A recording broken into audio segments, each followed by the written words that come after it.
Bihira, oh. Madilim na naman yung panahon natin, ano? Meron kasi ako nakita rito na lata kanina. Bumili kasi ako ng pizza. May nakita akong empty cans dito, balandra lang eh. Ba, mukhang maambon na mga kainags ah. Teka nga muna, ano ba naman tong ulan natin na to? Ulan, uy, kumikidlat mga kainags oh. Kumikidlat. Winter, Spring, Summer, or Fall. Tuloy ang buhay sa Canada. Kumikidlat. Meron ako nakita ano rito kanina eh. Empty cans ano. Yan dito. Nako. Bumabagsak na yun. Nakita ko na makinis yan oh. To. Gusto ko lang kunin eh. Ayan oh. Bihira. Op, tapon natin. Diba? Nang dahil sa lata eh, no? Binalikan eh. Grabe, umuulan na naman. Pero doon, medyo maganda yung panahon na yung langit, no, mga kainis. Pero mga ambon, umuulan. Naku, umuulan. Takbo tayo. Baka abutan tayo na ulan, mga kainags. Wala pa naman akong dalang sombrero. Yung bunbunan ko. Diyos ko naman tong Edmonton, Alberta, Canada. Bakit ganito? August na eh. Hindi pa rin tayo iniiwan ng ulan. Grabe, teka muna. Lumalakas mga kainis, lumalakas, no? Eto na. Lumalakas na. Nako. Lumalakas na yung ambon mga kainis oh. Basa na yung sahig. Kumukulog-kulog pa.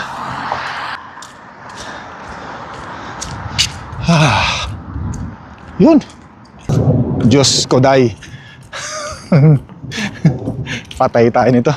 Balik agad tayo sa bahay. Baka abutan tayo ng matinding ulan. Wala tayong sombrero. Magkasakit ako. Ayan na. Lumalakas na yung ulan. Pambihira naman tong ulan na to mga kainags, ano? August na ngayon eh. Eto na naman, inabutan na naman tayo ng ulan. Naku, Diyos ko po. Kanina, ang init ng panahon.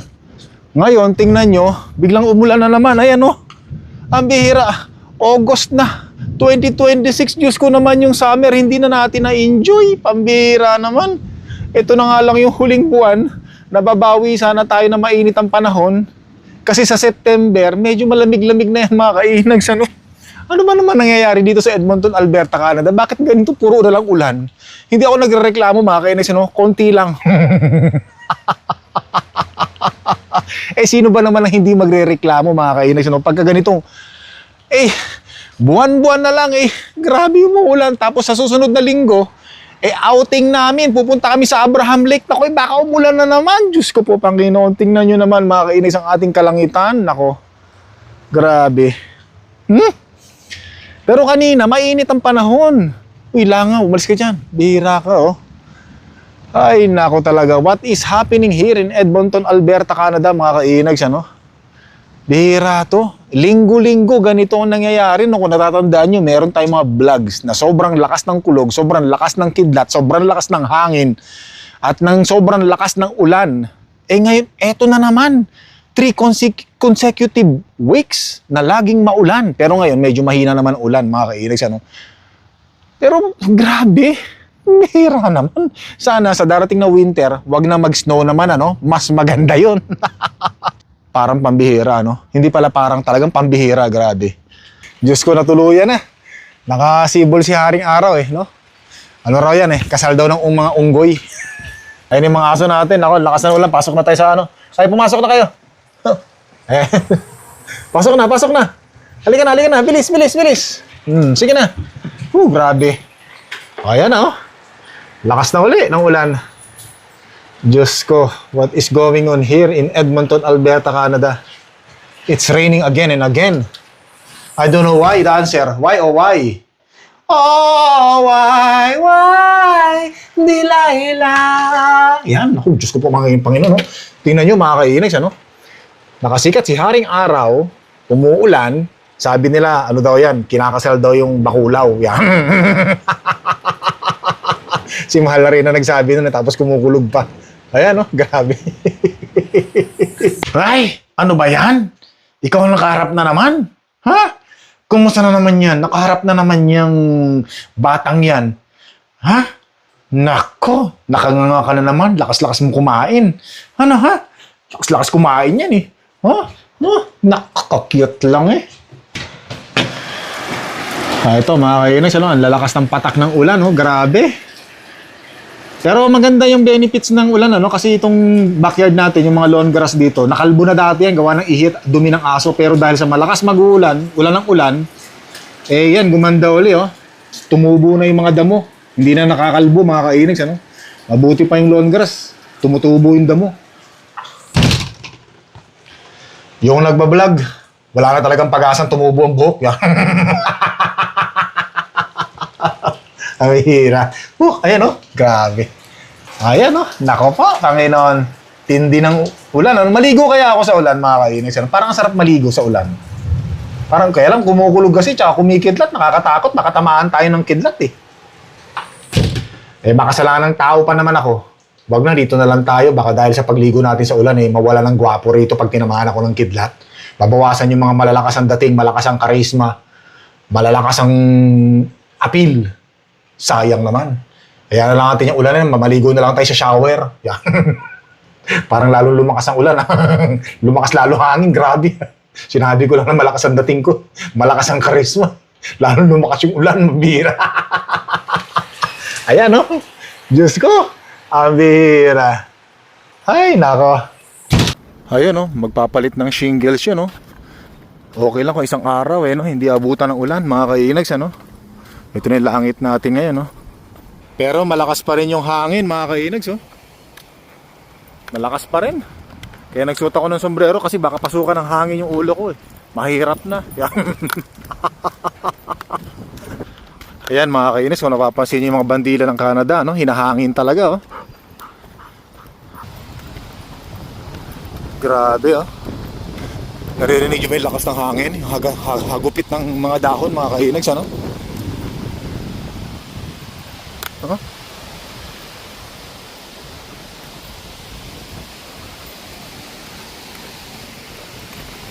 Grabe, lakas!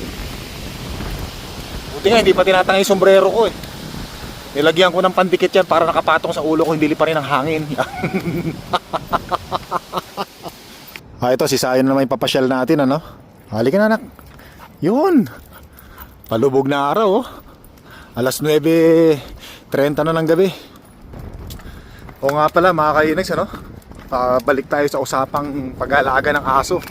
Pagka may time pala uli ako, ayusin ko uli yung bakura natin doon kasi kailangan mas matibay talaga yon. Kasi may mga napanood ako na yung mga aso nilang pitbull, nako, nakawala ng bahay, tapos merong mga nakagat. Tapos yung mga nakagat ng aso nila, nako, sumakabilang buhay. Ngayon, nagkaroon ng kaso, nakulong yung mga may-ari ng aso na nakakagat at nakadali. Nakulong, mga kainas, no? Grabe, no? Kumbaga ikaw as owner ng mga aso, wala kang ginagawang kasalanan, ano? Napakabuti mong tao. Ang naging problema lang, nakawala sa bahay mo, nakawala ng bakuran mo yung mga aso mo. Tapos may mga kinagat, no? Tapos sumakabilang buhay yung mga nakagat nila, nako. Makukulong ka ng ganun. Dahil sa kasalanan ng aso mo. Siyempre, kasalanan mo na rin yan kasi napabayaan mo yung mga aso mo. Negligence, di ba? Responsibilidad sa mga aso. Halika rito. Yan, kaya dapat, nako, pag may mga alagang aso, make sure wag makalabas ng bahay. Especially pag ang mga alagang aso ay mga pitbull, ganyan, no? No? Grabe. Nakakatakot yung gano'n. May mga nabalitaan naman ganyan, eh. Tsaka mga napanood ko sa YouTube. Kaya sabi ko nga sa inyo, dito kay Sayon, pagka merong gustong hawakan siya, pag pinapasyal ko siya, sinasabi ko na lang na ay, ayokong pahawakan yung mga aso ko kasi hindi sila friendly, delikado. Ayoko kasi mahirap na, baka bigla silang sakmalin, mga kainags, ano? Cargo de konsensya pa natin, mahirap na. Kaya pag may time, talagang titibayan ko pa yung ano, yung mga bakod natin dun sa backyard. Kailangan talaga. Ayun na, at least importante itong mga ito, nakakapasyal.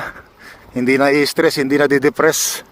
Naipapasyal natin ng maayos mga aso natin. Tsaka syempre, mga pagkain yan, mga kainags, talagang ginagastusan natin, ano? Nako po, ito na po ang mga mansanas, mga kainags, ano? Ang mga mansanas ay lumalaki na, oh. Papakita ko sa inyo, lumalaki-laki na, oh. Oh, ayun yung mga bunga, oh. O, di ba? Pwede na. Mga isang buwan pa. Mga katapusan ng August or first week ng September. Pwede nang pitikin yan. Ay, huwag kayo maniwala sa akin ha. Baka maniwala kayo sa akin. Hindi pipitikin. Dudugasin lang. Ops, sa mga batang nanonood at sa mga magulang, patnubay ng magulang ay kailangan para sa mga batang manonood. Halika na dito, anak. Pero syempre mga kainags, no, kapag yung mga magnanakaw, halimbawa yung mga magnanakaw, pumasok sa loob ng bakuran mo, sa loob ng bahay mo, nakagat sila ng aso natin, hindi na nating cargo de konsensya yon. Problema na ng mga magnanakaw yun, di ba? Unless, yun nga lang, sabi kasi pag nakalabas ng bakuran, yan, katulad yan, may uwang, oh. Pag nakalabas yung aso dyan, tapos nakakagat, yari ang mayari. Pero pag pumasok, halimbawa, yung mga masasamang loob, pumasok sa bakuran, sa bahay natin, at nakagat sila ng aso natin, ayun. Yun yung sinasabi natin, dinipensahan tayo ng aso natin. Yung mga amo nila. Alam naman natin, sabi ko nga sa inyo, yung mga aso natin, loyal yan, very loyal yan, mga kainags. Ano, ipagtatanggol ang mga amo nila. Tatayan nila ang buhay nila para sa atin. Kaya yung merong pulis na pumunta sa bahay natin para ipaalam sa atin na kailangan natin ayusin yung bakura natin kasi nga may mga nagrereklamo dumadaan sa backyard natin. Nagpapasalamat ako doon sa kanila mga kainags, ano? Dahil doon sa reklamo na yon at sa pulis na dumating sa atin, mas lalo ako naging aware. Dahil doon sa reklamo na yon, naging aware ako na mas dapat safe, huwag makalabas ng bakuran. Dahil yung consequence nga, sinasabi ko nga sa inyo, malaking magiging problema natin pag mayroong mga nakagat yung aso natin. Financial, sigurado yan. Tapos legal, di ba? Kaya yun, pasalamat ako sa mga nagreklamo, no? O tara, uwi na natin si Sayon. Mag-alas 10 na ng gabi. Buti nga maliwanag pa rin, no? Itong screen na to mga kainags, no? Tatanggalin ko na yan. Tapos ito, yan, o, tatanggalin ko na to. Ilalagay natin doon para mas lalong tumibay, oh. Katulad ditong ginawa natin noong nakaraan. Ganito rin, oh. Yan, oh. Yan. So lalagay din natin dito. Tsaka doon. Para ano? Para mas matibay talaga. Sabi ko nga sa inyo, no? Yan, oh. Para safe yung mga dumadaan dito. Yan, dahil itong mga aso natin ay nakakatakot talaga to mga kainags, oh. Nakakatakot talaga to, lalo na itong isa, malaki to eh. Nakakatakot to. Ano? Ha? Anak ko. Ito kasi kaya ako nilagyan ng screen to, gawa ng yung may mga halaman kasi si Mahal na Reyna dati dito. Yung mga aso natin, laging nakatambay dito, sinisira yung mga halaman. Kaya nilagyan ko ng screen. Ngayon, wala naman ng halaman. Ito na lang yung halaman natin. Ito, damo naman na to pero namumulaklak siya, oh. Ganda ng bulaklak, oh. Tatanggalin ko rin yan. Oh, wala naman, oh. Ito na lang. Ilan na lang yung halaman ni Mahal na Reyna rito. Yan. Ano? Tatanggalin ko na to. Lipat na lang natin doon. Pag may panahon tayo. Pero sa lalong madaling panahon dapat, hindi pag may panahon. O nga pala mga kainags, ano? Nakalimutan ko sabihin sa inyo. Noong nakaraan kasing FIFA World Championship, Argentina versus Spain. So kasi Argentina ako nung time na yun, no? Hindi ko na lang kinikwento sa inyo kasi lahat ng mga kinakampihan ko tapos kinikwento ko sa inyo katulad nung Spurs ako, hindi nag-champion ng Spurs. Tapos nung nakaraan, Oilers ako sa hockey, hindi nag-champion ng Oilers. Tapos sa baseball naman, Toronto Blue Jays ako, hindi rin nag-champion ng Blue Jays. Tapos nung nakaraan, hindi ko na kinuwento sa inyo kasi sabi ko baka mapahiya na naman ako. Baka isipin nyo, lahat ng mga kinakampihan ko pag lumalaban ng finals, natatalo.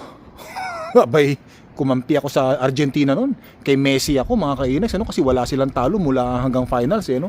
Aba, nung nag-finals na mga kainags, di ba? Talo ang Argentina sa Spain. Pambihira, sabi ko.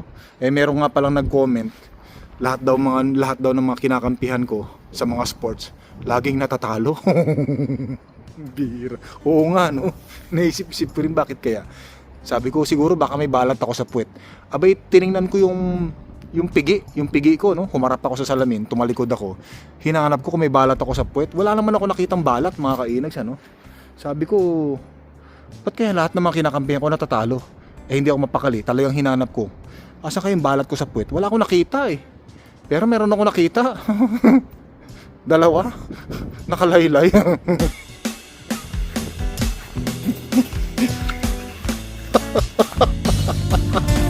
Ang gago. Hindi ko pa.